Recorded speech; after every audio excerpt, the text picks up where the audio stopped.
I just finished watching the Xbox Developer Direct of 2025, and let me say, guys, I'm pretty damn hype. Let's get right into it. So for those of you guys who don't know, the Xbox Developer Direct is Xbox's version of the Nintendo Direct or PlayStation State of Play. They showcase a couple games. The difference, as the title says, is that they let the developers themselves talk about it. So it's a little different in their formatting, and I gotta say, I love this. They did this last year and I really liked it, and this year is no different. They showcased 4 games from 4 different studios, well, actually 5 games, which we'll talk about in a second, and every single one, they had a lot of information to share, really presenting very well how cool their new games are and how much passion is behind the developers who are working on this game. And we got a lot of new information, including release dates for every single one of those games. So for me, when it comes to the style, the format of this, I love the Developer Direct, and I hope Xbox continue to do it. I hope they do it more than just once a year, though. Now, let's talk about each of the games. So the Developer Direct actually started with the 4th game, which was a secret, which I was a little bit surprised that they wanted to start with that, and then it made a lot of sense. Koei Tecmo's Ninja Gaiden 4 from Team Ninja.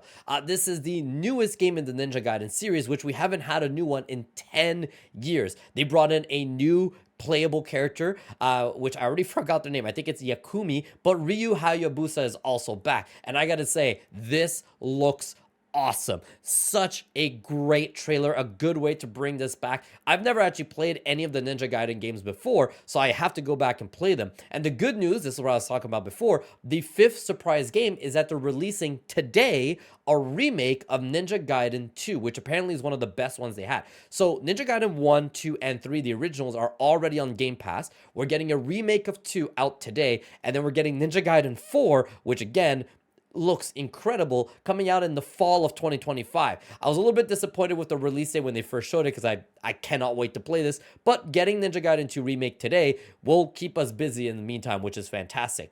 I love this. This was a nice surprise. I haven't seen any rumors or leaks about a Ninja Gaiden game, so this came out of nowhere for me. And again, the way they've talked about it, the way that this is basically a perfect way for a new player to jump into Ninja Gaiden because, again, new character, new story, but also for returning, they're going to still get the Ryu side, and they're going to explain how he fits into the story. So this was a great way to start the showcase. The second game they talked about is South of Midnight by Compulsion Games. And I gotta say right away, art style, this looks gorgeous. It's a stop motion action adventure game that I'm not too sure if I like the combat yet. I feel like it's something I need to play for myself to see if I'm gonna like it.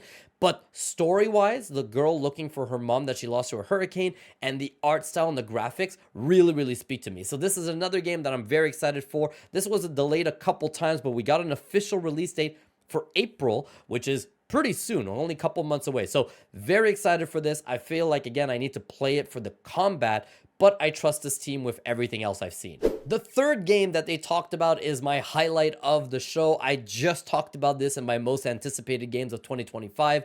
Clair Obscur Expedition 33. Not a fan of the name, I gotta say, this is very confusing, but it's a brand new game from a team from France that is a JRPG with an open world, and it looks incredible. Very great story. I don't know if I like the character style yet. It looks a little off, but it's a smaller team than I expected. It looks like it's just like these guys here sitting around the table. But the way they talked about this, their passion for JRPGs, the action, the combat being real time while also being a mix of RPG where you can block. It reminds me of the old Mario RPG games that I absolutely love. The art style just looks gorgeous, and the story seems like something that's going to be really good. I feel like it's those games that you can watch and be like, I'm going to cry at some point in it. But yes, this looks incredible. Again, a lot of new information from this. I was already excited. I've looked up a lot about this, but they have an open world, the real-time action combat. They talked about how when they play tested this, a couple people had concern and they fixed the combat, which is really good.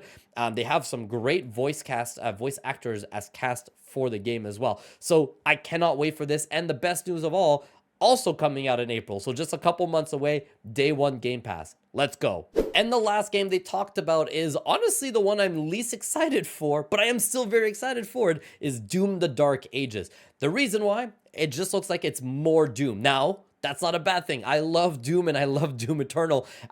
This was kind of just more of the same with, again, a release date of May. So now all the games they showed have release date. Ninja Gaiden coming fall 2025. Ninja Gaiden 2 Remake is out today. Then we've got South of Midnight and Clair Obscur in April, and then Doom the Dark Ages in May. This looks awesome. They talked about the fact that it's going to be single player focused. So again, maybe there's going to be multiplayer, but they didn't really talk about it too much here. But what they've shown for the single player, the exploration, and they even talked that there's an actual story this time around. We'll see how focused it is. Looks great. The shield you have, you could throw like Captain America and it comes back. The combat, the weapons, everything looks incredible. And again, as you guys can probably see from this, it is gorgeous. So even though I'm kind of just like, oh, it's just more Doom, that's not a bad thing at all. This looks incredible. And that's the developer direct, which again was awesome. I would really give this a 10 out of 10 for the formatting and the games they showed and the information revealed. If they're able to do this every 3 to 4 months and continue to showcase new games as they come out, because like I said, we got Ninja Gaiden today and 3 games coming out in the next couple months. If after May, which will end up being close to E3, or I guess it's not E3 anymore, Summer Game Fest time, they have more games to reveal. I really feel like 2025 can be a fantastic year for Xbox if they can keep up the pace, and hopefully the games that come out are as good as they're presented here. I really love playing on Xbox. I love Game Pass. I think it's the best thing you can get, but I do feel like the games have been lacking when it comes to Xbox the last couple years. This could be the year if we're getting all of these and they're all like as good as they're showing it here, and there's just more coming out. This could be a fantastic year for Xbox. So I'm really hoping and praying. I'd love to know what you guys think. Are you excited for the new games that got presented? What new games, what else do you want to see? Do you want them to do a developer direct again? Do you like the format? Tell me everything in the comments. If you're new, subscribe because we're going to do more videos like this. Thank you guys so much for watching. Take care, everybody. Bye-bye.